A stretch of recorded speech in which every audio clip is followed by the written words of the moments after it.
একজন মুমিন তার মৃত্যুর যন্ত্রণা কত কঠিন হবে। একজন সাহাবী আমর ইবনুল আস রাদিয়াল্লাহু তাআলা আনহু, তার মৃত্যুর ঘন্টা যখন বেজে যায়, আল্লাহর রাসূলের সাহাবী আমর ইবনুল আসের সন্তান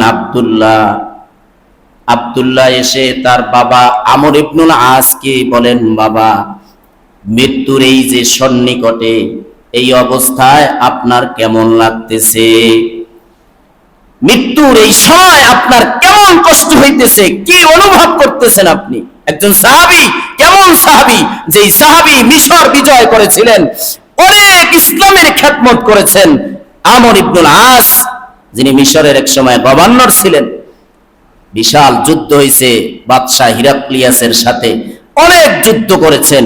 এই সাহাবী এর মৃত্যুর সময় তার সন্তান, উনিও সাহাবী আব্দুল্লাহ, জিজ্ঞাসা করতেছেন, বাবা, মৃত্যুর এই সন্নিকটে আপনার কেমন লাগতেছে, কেমন কষ্ট হচ্ছে?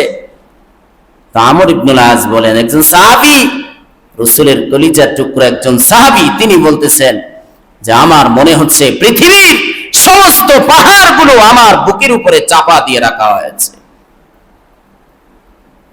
চিন্তা করার বিষয় হলো, একজন সাহাবীর যদি এমন অবস্থা হয়, আপনার আর আমার কি অবস্থা হবে?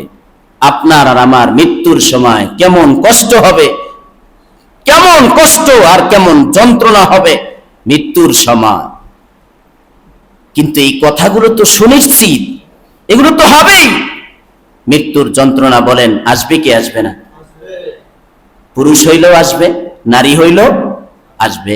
বেপরদায় চললেও তার মৃত্যুর সময় তার যন্ত্রণা হবে, আর মুমিন হলেও তার মৃত্যুর সময় তার মৃত্যুর কষ্ট তার আসতেই থাকবে। তো আমর ইবনুল আস শুধু এতটুকু কথাই বলেন নাই যে পৃথিবীর সমস্ত পাহাড়গুলো আমার বুকের উপরে চাপা দিয়ে রাখা হয়েছে, আমার এতটা কষ্ট হচ্ছে, এ কথা বলেই তিনি শেষ করেন নাই। এরপরে আরো একটু কথা তিনি বলেছেন যে আমার মনে হচ্ছে যে এই সমস্ত পাহাড়গুলো যে আমার বুকের উপরে চাপা দিয়ে রাখা হয়েছে, আর এই ফাঁকে আমি যেই সুই দিয়া মেয়ে মানুষ কাঁথা সেলাই করে, সেই সুইয়ের ছিদ্র দিয়ে আমি শ্বাস নিঃশ্বাস এগুলো আমি আনায়ন প্রণয়ন করতেছি, শ্বাস নিতেছি। আমার মনে হচ্ছে যে সুইয়ের সেই ছোট্ট ছিদ্র দিয়ে আমার শ্বাস বের হইতেছে, আমার এতটা কষ্ট হচ্ছে। আমর ইবনুল আস তিনি এই কথা বলতেছেন। ভিন্ন হাদিসে এসেছে, আমর ইবনুল আস তার যখন মৃত্যুর যন্ত্রণা শুরু হয়, মৃত্যুর সন্ধিকটে, তখন সাহাবী হাদিস বর্ণনা করেন যে তার সন্তান আব্দুল্লাহ সহ আমরা সবাই সেখানে উপস্থিত। তো আমর ইবনুল আসকে গিয়া দেখি যে তিনি কান্না করতেছেন, লম্বা টাইম, দীর্ঘ টাইম তিনি কান্না করতেছেন। তার চেহারাটা একটা দেয়ালের দিকে তিনি তাকায়া কান্না করতেছে। আমর ইবনুল আস কান্না করে করে তিনি সময় অতিবাহিত করতেছেন। তার সন্তান আব্দুল্লাহ গিয়া ডাক দিলেন, ইয়া আবাতি, হে আমার বাবা, আপনি কেন কান্না করতেছেন? আল্লাহ রসুল তো আপনাকে এই সুসংবাদ দিয়েছেন, আপনাকে তো আল্লাহ রসুল ওই সুসংবাদ শুনিয়েছেন। এরকম সুসংবাদ আল্লাহ রসুলের পক্ষ থেকে আমর ইবনুল আসের জন্য যে সুসংবাদগুলো আল্লাহ রসুল দিয়েছিলেন, আব্দুল্লাহ সেই কথাগুলো স্মরণ করায়া আমর ইবনুল আসকে সান্ত্বনা দিতেছে। কান্না বন্ধ করে আমর ইবনুল আস দেয়াল থেকে আমার দিকে তাকাইলেন। তাকায়া তিনি বলতেছেন, আমার তো পাথে হলো লা ইলাহা ইল্লাল্লাহ মুহাম্মাদুর রাসূলুল্লাহ।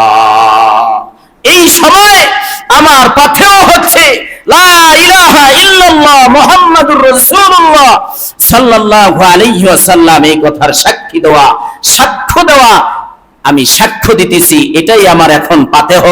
তবে ছেলে, তুমি তো আমার অবস্থা জানতে চাও, তবে আমার পুরা জিন্দেগিটা তিনটা অবস্থায় অতিক্রম হয়েছে। কয়টা অবস্থায় ভাই? একজন রাসূলের সাহাবী আমর ইবনুল আস তিনি বলতেছেন আমার পুরা জিন্দেগিটা তিনটা অবস্থায় কেটেছে, তিনটা অবস্থায় অতিক্রম হয়েছে। কি অবস্থা? যে একটা সময় আমি যখন মুসলমান ছিলাম না, সব থেকে আমি আল্লাহ রসুলের বিরুদ্ধাচরণ ছিলাম, আল্লাহ রসুলের বিরোধিতা করতাম। আমার থেকে এত বিরোধিতা অন্য কেউ করে নাই যতটা রসুলের বিরুদ্ধে আমি চলতাম। সব সময় মনে মনে চিন্তা করতাম যে রসুলকে কোথায় পাওয়া যাবে, মুহাম্মদ সাল্লাল্লাহু আলাইহি ওয়াসাল্লামকে যেখানেই পাওয়া যাবে সেখানেই আমি হত্যা করে ফেলতাম। এই চিন্তা নিয়ে আমি চলতাম। একটা সময় এরকম সময় আমার অতিবাহিত হয়েছে, ওই সময় যদি আমি মুহাম্মদ সাল্লাল্লাহু আলাইহি সাল্লামকে যদি সামনে পেতাম তাহলে আমি তরবারি দিয়ে দ্বিখণ্ডিত করে ফেলতাম। হায়, ওই সময় যদি এমন অবস্থা হতো আর ওই সময় আমার মরণ হতো, আমর ইবনুল আস বলেন, তাহলে আমার জাহান্নাম যাওয়া ছাড়া আর কোনো উপায় থাকতো না। এমন একটা সময় আমার অতিবাহিত হয়েছে। কিন্তু আল্লাহ তাআলার অপার করুণা আর ইহসান যে আল্লাহ তাআলা আমার অন্তরের ভিতরে ইসলামের নূর এমন ভাবে দিয়েছেন, আলো দিয়েছেন, যে আলো পাওয়ার পরে আমি আল্লাহর রাসূলের সামনে হাজির হইয়া আমি বললাম, ইয়া রাসূলুল্লাহ, আমর ইবনুল আস আপনার সামনে হাজির হয়ে গেছে, আপনি আমাকে বায়াত গ্রহণ করেন। আমি আমার ডান হাত রাসূলের সামনে সম্প্রসারিত করে দিলাম, বিছায় দিলাম। আল্লাহ রাসূল আমার হাত পেয়ে তিনিও হাত বাড়ালেন, আমি সাথে সাথে হাত গুটায়া নিলাম। আল্লাহ রাসূল বললেন, কি ব্যাপার আমর ইবনুল আস, হাত কেন গুটায়া নিলে? আমি বললাম যে, ইয়া রাসূলুল্লাহ, আমি ইসলাম ধর্ম গ্রহণ করার আগে আমি একটা শর্ত করতে চাই। রাসূল বললেন, কি শর্ত? বললে আমর ইবনুল আস বলেন, আমি শর্ত করতে চাই যে ইসলাম গ্রহণ করার দ্বারা আল্লাহ তাআলা যাতে আমার জীবনের সমস্ত গুনাহ ক্ষমা করে দেয়। সুবহানাল্লাহ। আল্লাহ রসুল বলেন, তুমি তো জানো না, আল ইসলামু ইয়াহদিমু মা কানা ক্বাবলাহু, যে ইসলাম তার পিছনের সমস্ত গুনাহ ধ্বংস করে দেয়। ইসলাম গ্রহণ করার দ্বারা তোমার পিছনের যাবতীয় গুনাহ আল্লাহ তাআলা ক্ষমা করে দিবেন। ওয়াল হিজরাতু তাহদিমু মা কানা ক্বাবলাহা, হিজরত ইসলামের জন্য যদি কেহ দেশ ত্যাগ করে তাহলে তার পেছনের সমস্ত গুনাহ আল্লাহ তাআলা ক্ষমা করে দিবেন। ওয়াল হাজ্জু ইয়াহদিমু মা কানা ক্বাবলাহু, আল্লাহর রাসূল বলেন, হজ আদায় করা, কোন ব্যক্তি যদি বাইতুল্লাহ গিয়া হজ আদায় করে, হজ এমন একটা ইবাদত যে ইবাদত আদায় করার দ্বারা তার পেছনের সমস্ত গুনাহ আল্লাহ ক্ষমা করে দিবেন। আমর ইবনুল আস বলেন, এরপরে আমি আমার হাত সামনে যখন বাড়ায় দিলাম, আল্লাহ রাসূল আমাকে কালিমা পড়ায় দিলেন, আমি মুসলমান হয়ে গেলাম। মুসলমান হওয়ার পরে আমার অন্তরের ভিতরে এতটা মহব্বত আর ভালোবাসা রাসূলের প্রতি এমন জন্মাইছে যে রাসূলের থেকে উত্তম ব্যক্তি আমার দিলের ভিতরে আর কেউ ছিল না। ওই রাসূলই ছিল আমার দিলের সব থেকে তামান্নার ব্যক্তি। রাসূলের প্রতি শ্রদ্ধা ভালোবাসা এতটা বেশি আমার অন্তরে জমা হয়েছিল। হে ছেলে, হে আব্দুল্লাহ, তুমি যদি বুঝতা যে আমার অন্তরের ভিতরে রাসূলের মহব্বত আর ভালোবাসা আর শ্রদ্ধাবোধ এতটা বেশি জন্মাইছে যে কখনো আমি রাসূলকে আমার দুই নয়ন দিয়ে আমি রাসূলের দিকে তাকাইতে পারিনি। আমার দিলের ভিতরে রাসূলের মহব্বত এতটা বেশি ছিল যে আমি চোখ ভরে রাসূলকে কখনো দেখতে পারতাম না। এজন্য আব্দুল্লাহ, এখন যদি এই মৃত্যুর সময় কোন ব্যক্তি যদি আমাকে জিজ্ঞাসা করে রাসূলের চেহারা কেমন ছিল, হাত মোবারক কেমন ছিল, রাসূলের দেহ মোবারক নিয়ে যদি কেউ জিজ্ঞাসা করে তার অবয়বের, তার গঠন প্রণালী কেমন ছিল, আমি সব বর্ণনা দেওয়া আমার কাছে সম্ভব না। মহব্বত কেমন ছিল, হায় যদি ওই সময় আমার মরণ হতো। আমর ইবনুল আস বলেন, ওই অবস্থায় যদি আমার মরণ হয়ে যেত তাহলে আমি আশাবাদী, হয়তো আমি জান্নাত পেয়ে যেতাম। কিন্তু রাসূলের ইন্তেকালের পরে আমরা বিভিন্ন বিষয়ে জড়িয়ে পড়ে এখন এমন অবস্থায় চলে আসছি, এখন আমার হালাত আমি জানি না আমার কি হবে। একজন সাহাবীর হালাত যদি এমন হয়, মৃত্যুর সময় যদি এমন হয়, তাহলে যেই যুবক ছেলেটা ফজর পড়ে না, 365 দিন একদিনও ফজর নামাজ পড়ে না, যেই যুবক ছেলেটা জোহর পড়ে না, ফজর পড়ে না, আসর পড়ে না, মাগরিব পড়ে না, শুধু অবাধ ভাবে চলাফেরা করে, যেই বান্দাটা আল্লাহ তাআলার বিধান মানে না, এই বান্দার মৃত্যুর সময় তার কি অবস্থাটা হবে যদি মানুষ চিন্তা করত, তাহলে কশিন কালেও সে ফজর না পড়ে ঘুমাইতে পারতো না। কথা ঠিক না ঠিক? যেই মেয়েটা, আমার মেয়েটা ফজর পড়লো না, যে স্ত্রী আমার 365 দিনের কামাইয়ের টাকা দিয়ে আমার যে স্ত্রী খাবার খায়, যেই আমার কষ্ট অর্জিত টাকা দিয়ে পোশাক দিতেছি, যেই স্ত্রীকে, যেই সন্তানকে লালন পালন করতেছি, ওই সন্তানটা নামাজ পড়ে না, ওই স্ত্রী বেপরদায় চলে, যেই মানুষটা 30 বছর ধরে সুদে টাকা লাগাইতেছে, যেই মুসল্লি 30 বছর ধরে সুদ খায়, ওই মুসল্লির কি মৃত্যু হবে না? কথা বলেন না কেন? মৃত্যু হবে না? তার মৃত্যুর যন্ত্রণা আসবে না? আসবে। মানে আল্লাহই তো বলছেন, জাত সাকরাতুল মাউতি বিল হক, অবশ্যই সুনিশ্চিত মৃত্যু আসবেই, এতে কোনো সন্দেহ নাই। শুধু মৃত্যু আসবে না, মৃত্যুর সাথে কঠিন যন্ত্রণা আসবে। আমর ইবনুল আস বলেন, হায় ওই সময় যদি আমার মরণ হয়ে যেত তাহলে আমি জান্নাতি হয়ে যেতাম, কিন্তু এখন আল্লাহ রাসূলের ইন্তেকালের পরে আমাদের এমন অবস্থা হয়েছে, বিভিন্ন বিষয় আমরা মতলবকে জড়িয়ে পড়েছি, এখন না জানি আমার কি অবস্থা হবে। আমর ইবনুল আস কান্না করে করে তার সন্তান আব্দুল্লাহকে বলে, আব্দুল্লাহ, আমার যখন মরণ হয়ে যাবে তোমরা আমার পাশে থাকবে, আমার জানাজার পরে আমার কবরে আমার লাশটা যখন রাখবে তোমরা যাবে না, আমার কবরে মাটি আস্তে আস্তে ঢালবে, জোরে ঢালবে না, আস্তে আস্তে দিবে, এরপরে তোমরা যাবে না, সেখানে অবস্থান করবে আমার কবরের কাছে। আমর ইবনুল আস বলেন, ফয়জুল কালামের ভিতরে হাদিস লম্বা ঘটনা এসেছে। আমর ইবনুল আস বলেন, হে আব্দুল্লাহ, তোমরা সবাই অবস্থান করবে, কবরের কাছে মাটি আস্তে আস্তে দিবে।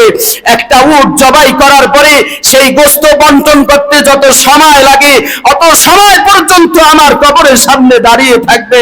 কেন জানো?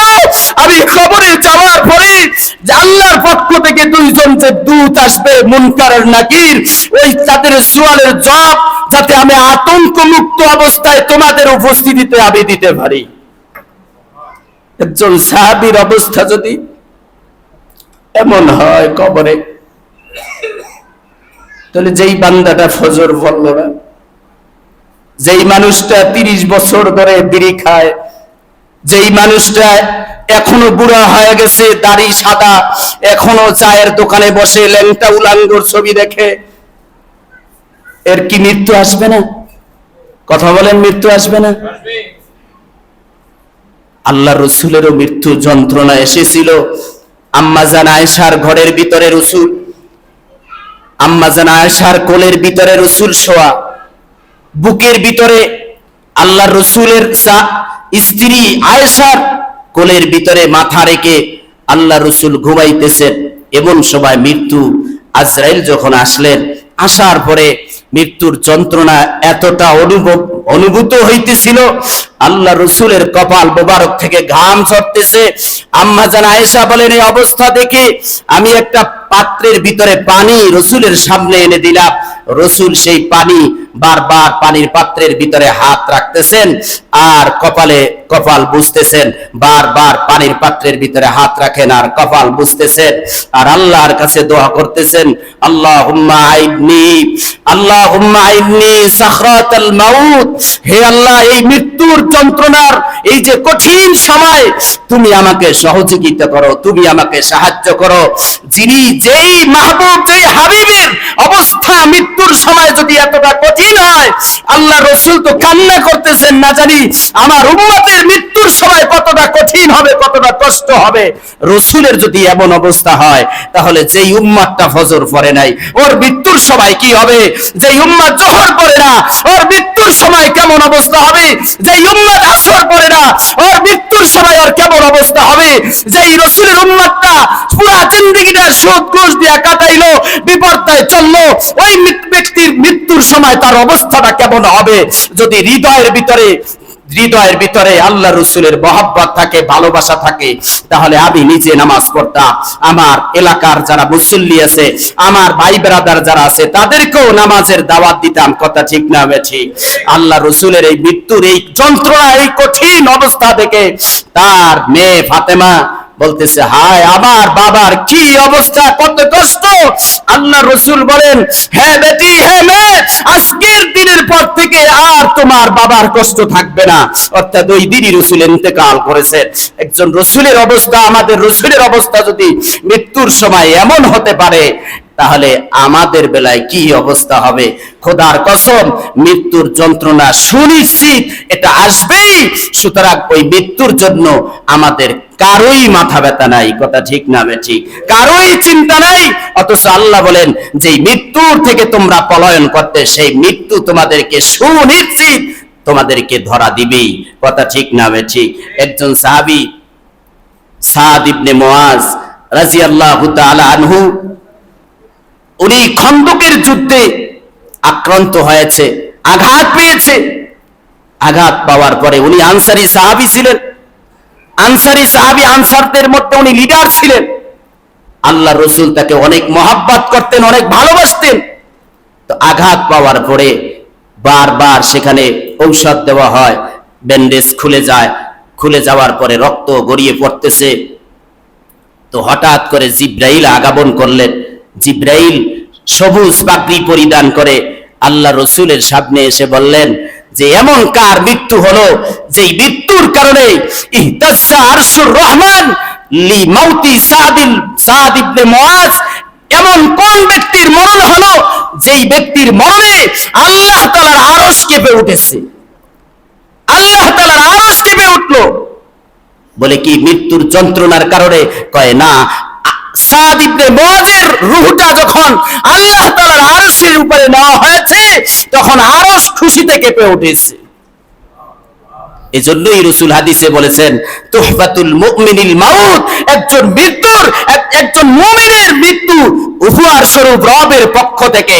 মুলাকাতের জন্য একজন মুমিন ব্যক্তি মৃত্যুবরণ করতে দেরি হবে, রবের সাথে মুলাকাত হতে দেরি হবে না, কথা ঠিক না ঠিক? তো সাদ ইবনে মুআজ যখন এই জিবরাইল এসে এই কথা বললেন, সাথে সাথে আল্লাহ রাসূল দৌড় মারছে। একটা তাঁবুর ভিতরে সাদ ইবনে মুআজ অবস্থান করতেছিল। রাসূল গিয়া দেখেন যে তার আঘাতপ্রাপ্ত জায়গা থেকে রক্ত ভিঙ্কি দিয়ে বেরিয়ে সে ইন্তেকাল করেছে। আল্লাহ রাসূল তার জানাজা পড়াইলেন। হাদিসে রাসূল বলেন যে এই সাদ ইবনে মুআজের জানাজায় ৭০,০০০ ফেরেশতা জানাজায় শরীক হয়ে গেছে। কত হাজার? আমার আপনার জানাজায় কি হবে? কথা বলেন। আমরা তো চিন্তা করি অমুক মারা গেছে, আমি তো মরি নাই, অমুক মারা গেছে, আমি তো মরি নাই, আমার তো এখনো মরণ হয় নাই, সুতরাং আমার মনে হয় মরণ হবে না। কি বলেন, মরণ কি আসবে? আচ্ছা, এখানে আপনারা যারা উপস্থিত, প্রত্যেকের সন্তান আছে না নেই? যারা বিবাহ শাদী করছেন, সন্তান আছে না? আপনি আপনার সন্তানকে কতটা চিনেন? জবাব দেন। খুব ভালোভাবে চিনেন না? কথা বলেন। আমি আমার সন্তানকে খুব ভালোভাবে চিনি না। কতটা চিনি? মানে আমার কলিজার টুকরা। আমার কলিজাটাকে আমি যেভাবে চিনি, আমার সন্তানকেও তার থেকে বেশি চিনি, কথা ঠিক না বেঠিক? এটা এই কথাটা বুঝছেন কিনা? মনে হয় বুঝেন নাই। প্রত্যেকেই নিজের সন্তানকে কতটা চিনেন, আর নিজের কলিজার থেকেও বেশি চিনেন, তাই না? কথা বলেন না কেন? নিজের কলিজার থেকেও আমরা আমার সন্তানকে বেশি চিনি। ভালোবাসা পরে চিনি। চিনেন কিনা বলেন? হ্যাঁ, চিনি। এই কথাটা বুঝছেন কিনা? এর থেকেও বেশি আপনাকে আমাকে আজরাইল চিনেন। কি বুঝলেন? আমি আমার সন্তানকে যতটা চিনি, তার থেকেও বেশি আজরাইল আপনাকে আমাকে চিনেন। এক হাদিসে এসেছে আজরাইল প্রত্যেকটা ব্যক্তির আঙ্গিনায় আঙ্গিনায় ঘুরে। প্রত্যেকটা মানুষের লিস্ট তাদের কাছে আছে, তার কাছে আছে। প্রত্যেকটা প্রাণীর লিস্ট তার কাছে আছে। শুধু কি আছে? কয় না। ওখানে বলা হয়েছে যে আজরাইল ছোট হোক, বড় হোক, বুড়া হোক, যুবক হোক, রোগী হোক, সুস্থ হোক, অসুস্থ হোক, খেয়ে থাকুক না খেয়ে থাকুক, ঘুমাক না ঘুমাক, নামাজ পড়ুক না পড়ুক, আল্লাহর বিধান মানুক বা না মানুক, সুদ খাক বা না খাক, বেপরদায় চলে নাকি পর্দা করে চলে, প্রত্যেক ব্যক্তিকে আজরাইল তার সন্তানকে সে যেভাবে চিনে, তার থেকেও বেশি আজরাইল তাকে চিনে। এই যে কিছুদিন আগে মুসা ভাইয়ের সাথে একটা লোক এখানে ঘোরাফেরা করত, নাম কি বলেন? আমাকে মুসাবের সাথে একটা লোক ঘোরাফেরা করতো না, মমিন ভাই। হ্যাঁ, মমিন ভাই কি মারা গেছে? কথা বলেন না কেন? বিশ্বাস হয় না? আমি তো তার কাতারে নাই, তাহলে বিশ্বাস হবে কিভাবে? মুমিন ভাই যে মারা যাবে হঠাৎ করে, তার মৃত্যুর অবস্থাটা তো হয়তো কেউ জানেন না, কিন্তু আমি জানছি যে মৃত্যুর অবস্থাটা তার কত কঠিন হয়েছে। অথচ এই বান্দাটাকে আমি প্রায় বলতাম, ভাই নামাজে আসেন, বিভিন্ন অজুহাত দিয়া দিয়া শেষ করে যেত। আল্লাহ তারে মাফ করুক, তার জন্য দোয়া করেছি। বাকি তাকে দাওয়াত দিয়েছি আমি পার্সোনাল ভাবে, ভাই নামাজে আসেন, ভাই নামাজে আসেন, কিন্তু বিভিন্ন অজুহাত দিয়ে সে নামাজ পড়তে আসে নাই। বলেন মানুষটা কি মারা গেছে? সন্দেহ আছে নাকি? বলেন সে কি কখনো চিন্তা করেছে যে এই সময় এই অবস্থায় তার মারা যেতে হবে? সে হয়তো চিন্তা করছে যে আরো 200 আরো 50 বছর সে বাঁচবে, বা আরো 100 বছর সে বাঁচবে, তারপরে সে বুড়ো হবে, লাঠি দিয়ে সে হাঁটবে, তারপরে তার মরণ হবে। হয়তো সে এইটা চিন্তা করেছিল। এই বয়সে এসে এই সময় হঠাৎ করে জোহর আসার আগে যে মানুষটা সকালে নাস্তা করেছিল, সুস্থ মানুষ, নাস্তা করেছে, ঘোরাফেরা করেছে, এই যারা এখানে যারা স্থানীয় আছে, যারা যাদের সাথে চলাফেরা করছে, কথাবার্তা বলছে, এরাই আমাকে বললো যে আমাদের সাথে চলাফেরা, আমাদের সাথে ওঠা বসা, সকালে নাস্তা করেছে, সুস্থ মানুষ, ভালো। জোহর আসার আগে মানুষটা নাই। তার স্ত্রী পর্যন্ত বিশ্বাস করতে পারে নাই যে আমার স্বামী নাই। অফিস থেকে তার ছুটি পর্যন্ত দেয়নি। আর তার স্ত্রীর এই চিন্তা এটা আসে নাই যে তার স্বামী নাই। এটার নাম মরণ। বলেন এটার নাম মরণ। সময় আসতে দেরি, মৃত্যু আসতে দেরি নাই। সম্মানিত হাজিরিন, আমি এটাই বুঝাতে চাই, শুধু মৃত্যুই আমাকে শেষ করে দিবে ব্যাপারটা এমন না। মৃত্যুর যন্ত্রণা খুব কঠিন হবে। সুতরাং আমাদের প্রস্তুতি নেওয়ার দরকার আছে না নাই? বলেন আছে না নাই? এ কোরআন কি সত্য না মিথ্যা? আল্লাহ তো কোরআনে বলেছেন যে মৃত্যুর যন্ত্রণা অবশ্যই হবে। এই মমিন ভাইয়ের মৃত্যুর যন্ত্রণার অবস্থাটা আপনারা জেনে নিয়েন যে কতটা কঠিন অবস্থায় তার মরণটা হয়েছে। অথচ একজন মুমিন তার মরণটা যে কত সুষ্ঠুভাবে হবে, কত সুন্দরভাবে হবে, এই বর্ণনা ইনশাআল্লাহ আল্লাহ যদি হায়াতে বাঁচায় রেখে আগামী জুমায় হবে ইনশাআল্লাহ। আল্লাহ তাআলা যাতে আমাদেরকে দ্বীনের পথে, ইসলামের পথে কবুল করে। সবাই বলেন আমিন। দ্বীনের পথে, ইসলামের পথে আমাদেরকে যাতে কবুল করে। 5 ওয়াক্ত নামাজ, বারবার শুধু নামাজের কথাটাই বেশি বলি, কারণ নামাজ ঠিক হয়ে গেলে সব ঠিক হয়ে যাবে। কি বলেন? নামাজ ঠিক হয়ে গেলে সব ঠিক হয়ে যাবে। মাশাআল্লাহ, রমাজান মাসে সব মুসল্লি, মসজিদ ভরপুর। ফজরে পেয়েছি, জোহরে পেয়েছি, আসর, মাগরিব, এশা, তারাবিতেও পেয়েছি মাশাআল্লাহ। কিন্তু এখন পুরা মসজিদ খালি, কোনো মুসল্লি নাই। শুধু আমার এই মসজিদের মুসল্লির কথা বলি না, সব জায়গায় একই হালাত। বলেন একটা ট্যাবলেট আল্লাহ দিয়েছিল 1 মাসের জন্য, যে ট্যাবলেটটা খেয়ে আমরা পুরা 11 মাস ইবাদতে কাটাবো। এটা না দাবি ছিল রমজানের? কি রমজানের দাবি কি ছিল?